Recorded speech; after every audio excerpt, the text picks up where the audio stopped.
inspired me to start running? Well, I used to play soccer for like the YMCA, and they wanted me to play football with the boys because I was fast. So my dad just put me in track. And I've just been running track since like 8th grade. For me personally, like I jump and I also run, and at least for long jump, it's a bit more aggressive than I guess high jump would be. So for me, I guess really just how I get ready is I really try to calm myself down, because sometimes, just me as an athlete, I tend to overthink a lot. I overthink my race, I'll overthink my jumps, even though like a lot of times I step out and I can get one jump in and I'll probably make it to finals. But a lot of times I really just have to like reassure myself and remember like I'm here for a reason, and I didn't just walk out here and say I'm gonna jump. Like I actually put the work in beforehand, and I belong here. But like also like just feeling confident and like at a track meet, even if I'm not running or jumping or anything, I just come out there and I just feel arrogant. I just be arrogant as heck. Like I be feeling like I'm the biggest thing out here and everybody's looking at me, and it makes me perform very well. It's the type of attitude that you have to have for track, because it's such an individual sport. Try to find a friend. Try to find somebody that you can share your worries and your troubles with, and like even your wins. But yeah, for the most part, I really just say, you have to love what you do. But at the same time, like you can't just come out here and do these school workouts and expect to be phenomenal. Like you're gonna have to put in that work outside of school. And you're gonna have to like every day you gotta think track. If you wanna be good, you wanna go somewhere for real, you gotta think track. Sleep track, eat track. Yeah. Wake up, track, watch track. But yeah. And your body is a temple, so all that smoking and like that type of stuff, you can't do that and expect Stay to be healthy, out here man. running fast. You really can't.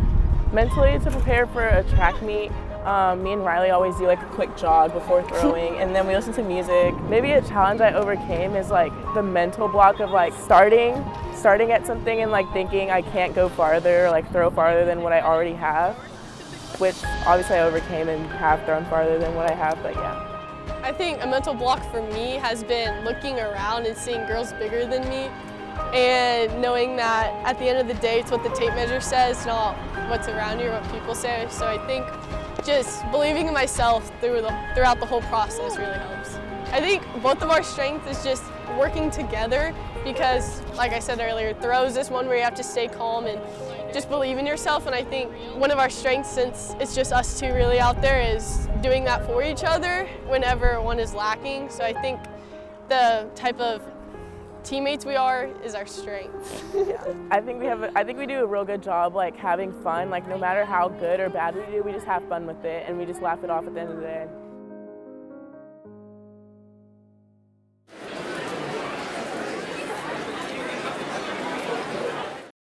I am Regina Magee, and I teach fashion design 1 and 2 and also child development. In fashion design, we basically work on sketches and teaching the kids how to sew and design different items. Child development basically teaches the students how to deal with children from birth until high school.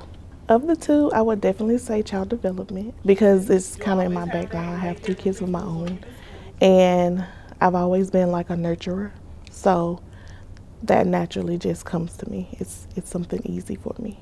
What got me into teaching? I would say some of my high school teachers. I had really good relationships with them, and to this day I still can remember like certain things they said to me or different things that impacted my life. So I was like, I feel like I should be a teacher because I want children to feel like that about me. I feel like we have really good relationships. We have pretty good understanding of each other, and I'm always open, I don't judge. So I always give everyone their own chance to show me who they are. It means to me that, well, I'm making an impact and everyone sees my hard works and efforts with my classes and with my students. I would say just continue to get better, continue to build those relationships, and just be a positive motivator for the students. What cartoon character do you look the most like? Baljeet. Phineas and Ferb. Baljeet. What cartoon character do you think you look the most like? Mickey Mouse. Definitely say May from Sin the Science Kid. Right there.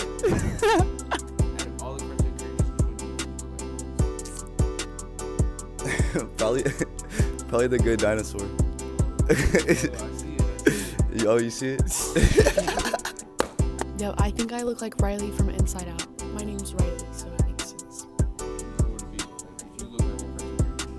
Belle from Beauty and the Beast. I've always gotten called Jimmy Neutron. Fishtails, the girl, I don't know her name. It's Lisa. I look like Lisa on Fishtails. My name is Corey Baker, and I think I look like Sid, the scientist. I'm gonna go with Conroe Tosin from Bleach. You know. It's kind of like an alter ego vibe. Not really me. I don't have great hair or anything. I'm not blind, but I think we look just alike. Strong, look good, fashion good, money good. My mom was a teacher, and for my whole childhood, my classroom was life. She just always was teaching me. When we went to the grocery store, it was an opportunity to learn. She loved museums, we loved to read. It was just, she was a teacher, and I knew that I wanted to be a teacher. From a very young age, I used to put my little stuffed animals up and teach them. Senioritis is a real thing.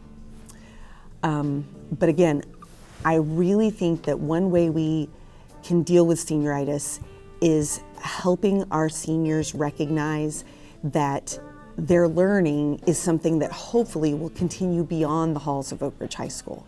That who they are as a person is more important, in my opinion, than necessarily any grade. And so if they can start to take that ownership of their own learning and their own experience, that helps. But as I said, senioritis is real. The most challenging part of my class, AP Lit, is choosing to read, choosing to put down the phone, choosing to, we love our phones, I love my phone, but it can be a distraction, it is a distraction. So choosing to put it down and pick up a book and read. Because we diminish we don't give ourselves a chance to develop our thinking in a lit class if we're not reading the literature. So choosing to read, I think, is probably one of the biggest challenges. Then the next challenge is getting my students to have original thought.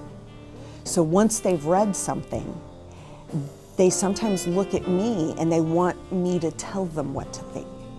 Well, I don't want to tell my students what to think. I want to teach them to think. I want to challenge them to read something and have that original thought, make an assertion about it, and back it up. So I think first it comes from reading. I think as a nation, as a world, we're struggling with that.